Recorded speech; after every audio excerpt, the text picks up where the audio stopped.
महापालिका क्षेत्रात शामरावनगरसह अनेक भागात पावसाचं पाणी साठून राहतं। या पाण्याचा निचरा होण्यासाठी स्ट्रॉंग वॉटर मॅनेजमेंट अंतर्गत महापालिका प्रशासनाने 463 कोटींचा प्रस्ताव तयार करून शासनाकडे पाठवलाय। शासनाच्या प्रस्ताव मंजुरीनंतर वर्ल्ड बँकेकडून निधी मिळेल असा विश्वास महापालिकेचे अतिरिक्त आयुक्त रविकांत अडसूळ यांनी दिलाय।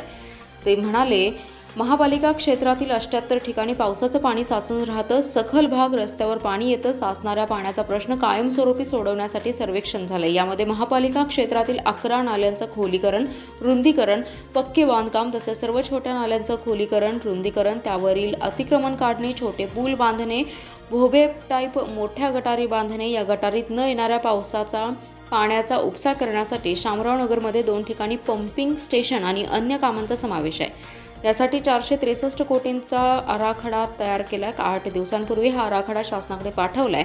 जागतिक बँकेच्या अर्थसहाय्यातून या कामांसाठी निधी मिळावा अशी मागणी आहे। शासनाने काढलेल्या काही त्रुटींची पूर्तता केली जाते।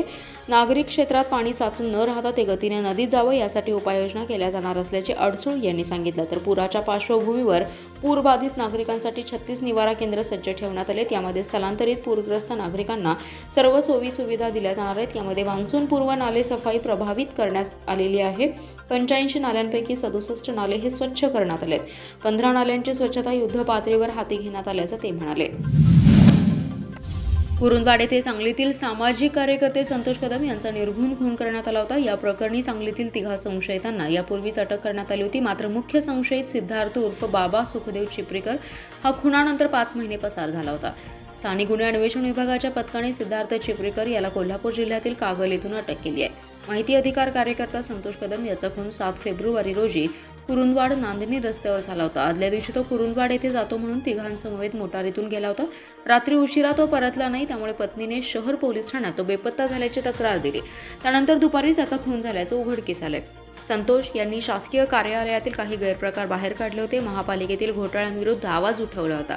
या खून प्रकरणी मोटारीतून गेलेले नितेश वराळे, सूरज जाधव, तुषार भिसे या 3 कुरुंदवाड पोलिसांनी अटक केली आहे। तर सिद्धार्थ उर्फ बाबा चिपरीकर आणि शेख हे दोघे पसार झाले होते। कोल्हापूर परिक्षेत्राचे विशेष पोलीस महानिरीक्षक सुनील फुलारी यांनी चिपरीकर याचा शोध घेण्याचे आदेश सांगली पोलिसांना दिले होते। त्यानुसार स्थानिक गुन्हे अन्वेषण विभागाचं पथक त्याचा शोध घेत होते। यावेळी पथकातील कर्मचारी दीपक गायकवाड यांना चिपरीकर हा कागल येथे आल्याची माहिती मिळाली। त्यानुसार पथकातील कर्मचाऱ्यांनी तातडीने त्या ठिकाणी सापळा रचून त्याला जेरबंद केले। चिंतामणनगर रेल्वे पुलाचं काम रखडले असून हे आमदार सुधीर गाडगीळ यांचं अपयश आहे। हे अपयश झाकण्यासाठी आणि सांगली विधानसभा निवडणुकीत पराभव समोर दिसू लागल्याने काँग्रेसच्या नेत्यांवर चुकीचे आरोप केले जात आहेत। राज्यात आणि केंद्रात सत्ता असताना चिंतामणनगर पूल, कोथळी पूल, आयर्विन पूल आणि नावरसवाडी पुलाचं काम का रेंगाळले याची श्वेतपत्रिका जाहीर करावी असं आव्हान काँग्रेसच्या पदाधिकाऱ्यांनी भाजपला दिलंय। भाजप स्थायी समितीचे माजी सभापती धीरज सूर्यवंशी यांनी चिंतामणनगरचा पूल काँग्रेसच्या एका नेत्यामुळे रखडला असून याचा ठेकेदार त्यांचा पाहुणा असल्याचा आरोप केला होता। त्याला उत्तर देण्यासाठी काँग्रेसचे शहर जिल्हा सरचिटणीस आशिष कोरी, कार्याध्यक्ष नेमिनाथ बिरनाळे, अजय देशमुख, इरफान मुल्ला, आशिष चौधरी यांनी संयुक्तरित्या पत्रकार बैठक घेतली। यावेळी बोलताना आशिष कोरी म्हणाले, महाविकास आघाडीचे सरकार असताना खासदार विशाल पाटील आणि पृथ्वीराज पाटील यांनी सदरचा पूल चौपदरी व्हावा यासाठी प्रयत्न केलेत। सध्या या पुलाचं काम सुरू आहे, मात्र ठेकेदाराकडून कामात विलंब होतोय। देशात आणि राज्यात महायुतीचं सरकार आहे, त्यामुळे संबंधित ठेकेदारावर कारवाई व्हावी यासाठी आमदार का प्रयत्न करत नाहीत असा सवालही त्यांनी यावेळी उपस्थित केलाय। पलूस तालुक्यातील घोगाव येथील रेल्वे भुयारी मार्गाला दुपारी झालेल्या पावसाने धबधब्याचं स्वरूप आले। भुयारी मार्ग पाण्याने भरलाय। पहिल्याच पावसात घोगाव, दुधोंडीसह परिसरातील लोकांना या भुयारी मार्गाचा वापर करता येत नाहीये। या भुयारी मार्गाचं काम निकृष्ट झाल्याने या भुयारी मार्गातील पाण्याचा लवकर निचरा होत नाही। या रेल्वे भुयारी मार्गापासून थोड्या अंतरावर डोंगराळ भाग आहे, त्यामुळे कायमच या भुयारी मार्गात पाणी पाझरत आहे। परिसरातील लोकांनी ठेकेदार आणि रेल्वे अधिकाऱ्यांनी रेल्वे भुयारी मार्ग कामाची पाहणी करावी अशी मागणी केली होती। पावसाळ्यात या भुयारी मार्गात पाणी साचू नये, डोंगराळ भागातून येणारं पाणी या भुयारी मार्गात येऊ नये। ठेकेदारांनी ओके ओके म्हणत हवं तसंच केलं। लोकांचं म्हणणं ऐकलं नाही, करायचं तेच केलं। याचा परिसर आणि गावातील लोकांना त्रास होतोय। पहिल्याच पावसाळा आणि पाणी साचलेलं आहे।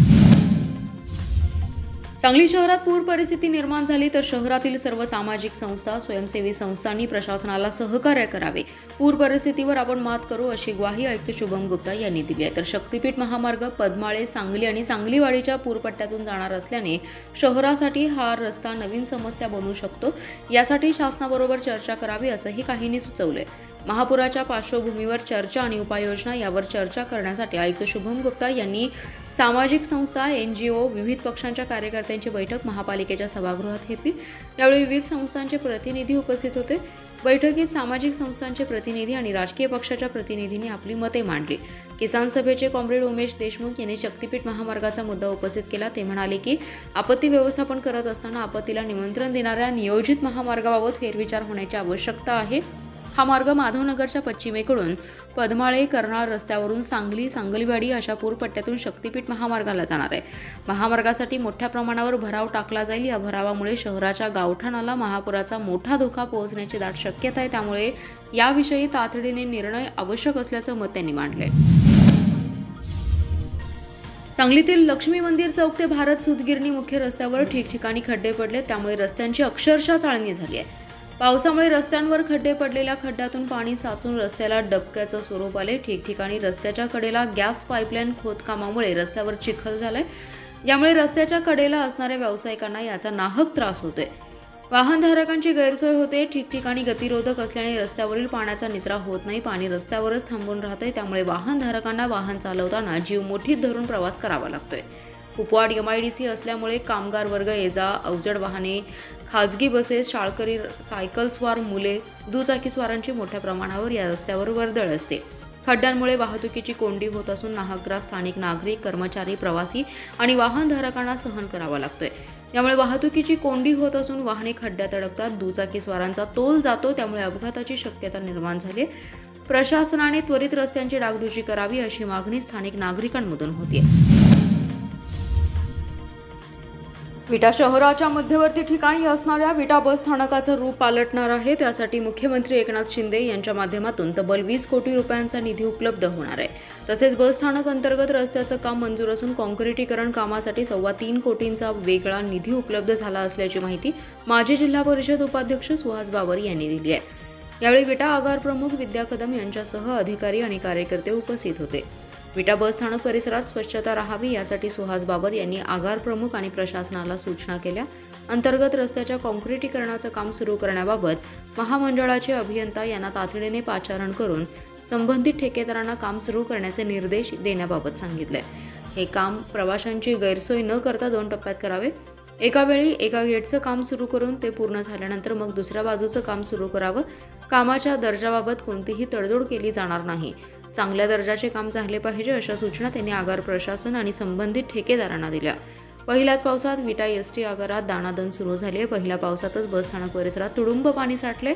याबाबत दैनिक जनप्रवासमध्ये वृत्त प्रसिद्ध केलं होतं. या वृत्ताची गांभीर्याने दखल घेत सुहास बाबर यांनी आज अचानक विटा बसस्थानकाला भेट दिली.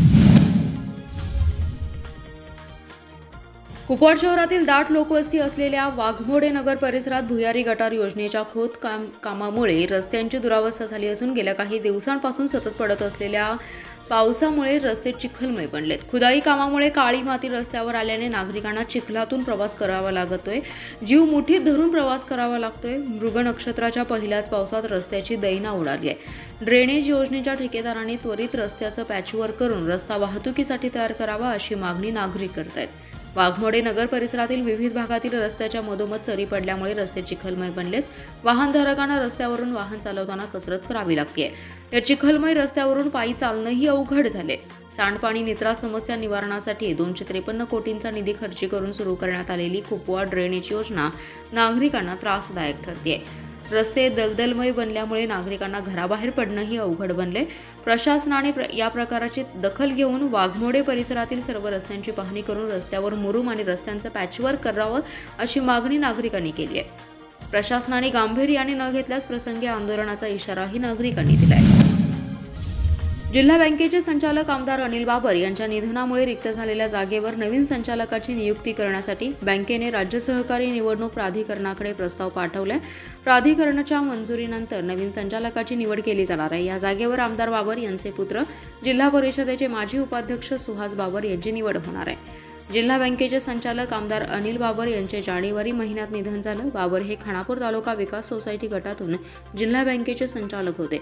त्यांच्या निधनामुळे ही जागा रिक्त झाली आहे। या जागेवर नवीन संचालकाची निवड करण्यासाठी जिल्हा बँकेने राज्य सहकारी निवडणूक प्राधिकरणाकडे प्रस्ताव पाठवला। प्राधिकरण या जागेसाठी निवडणूक निर्णय अधिकारी आणि निवडणूक कार्यक्रम घोषित होईल। बँकेच्या संचालक मंडळाची बैठकीतच ही निवड होणार आहे। बँकेच्या संचालक मंडळाने एकमताने या जागेवर आमदार बाबर यांचा पुत्र सुहास बाबर यांची निवड करण्याचा निर्णय घेतला। त्यामुळे सुहास बाबर यांची जिल्हा बँकेच्या संचालक मंडळावर निवड निश्चित आहे। जिल्हा बँकेने या निवडीसाठी थेट राज्य सहकारी निवडणूक प्राधिकरणाकडे प्रस्ताव पाठवला होता। मात्र प्राधिकरणाने कोल्हापूर विभागीय सहनिबंधकांच्या माध्यमातून प्रस्ताव पाठवण्याची सूचना केली। त्यानुसार हा प्रस्ताव येत्या 2 दिवसात पाठवला जाणार असून पुढील आठवड्यात ही निवड होण्याची शक्यता आहे। मागील गेल्या 2 दिवसात जिल्ह्यातील 338 शिक्षकांनी जिल्हा अंतर्गत बदलीस होकार दिलाय, तर 310 शिक्षकांनी बदलीस नकार दिलाय। याशिवाय 120 शिक्षकांनी दिलेली बदली अमान्य केली आहे। 1000 शिक्षकांचं समुपदेशन करण्यात आले। आणखी 2 दिवस जिल्हा अंतर्गत बदलीची प्रक्रिया सुरू राहणार असल्याचे शिक्षण विभागाच्या वतीने सांगण्यात आले। जिल्हा परिषदेच्या वसंतदादा पाटील सभागृहात शिक्षकांचे समुपदेशन करण्यात येते। जिल्हा परिषदेच्या मुख्य कार्यकारी अधिकारी तृप्ती धोडमिसे, सामान्य प्रशासन विभागाचे उपमुख्य कार्यकारी अधिकारी प्रमोद काळे, प्राथमिक शिक्षणाधिकारी मोहन गायकवाड यांच्या उपस्थितीत बदल्यांची प्रक्रिया सुरू आहे। सोमवारी 405 तर मंगळवारी 597 शिक्षकांना बोलवण्यात आलं होतं। जिल्हा परिषदेत शिक्षकांच्या जिल्हा अंतर्गत बदल्यांची प्रक्रिया सुरू आहे। सोमवारपासून ही प्रक्रिया सुरू असून गेल्या 2 दिवसात बदलीस पात्र 1002 शिक्षकांचं समुपदेशन करण्यात आले। त्यापैकी 338 शिक्षकांनी बदलीस होकार दिलाय, तर 310 शिक्षकांनी नकार कळवलाय। 234 शिक्षक समुपदेशनास अनुपस्थित राहिले, तर 120 शिक्षकांना दिलेली बदली मान्य नाही। बदल्यांसाठी सकाळपासून जिल्हा परिषदेत शिक्षकांची गर्दी दिसून आली आहे। गुरुवारपर्यंत जिल्हा अंतर्गत बदल्यांची प्रक्रिया पूर्ण होणार आहे। त्यानंतर शुक्रवारी पोर्टलद्वारे नियुक्त करण्यात आलेल्या शिक्षकांना पदस्थापना देण्यात येणार असल्याचे शिक्षणाधिकारी मोहन गायकवाड यांनी सांगितले।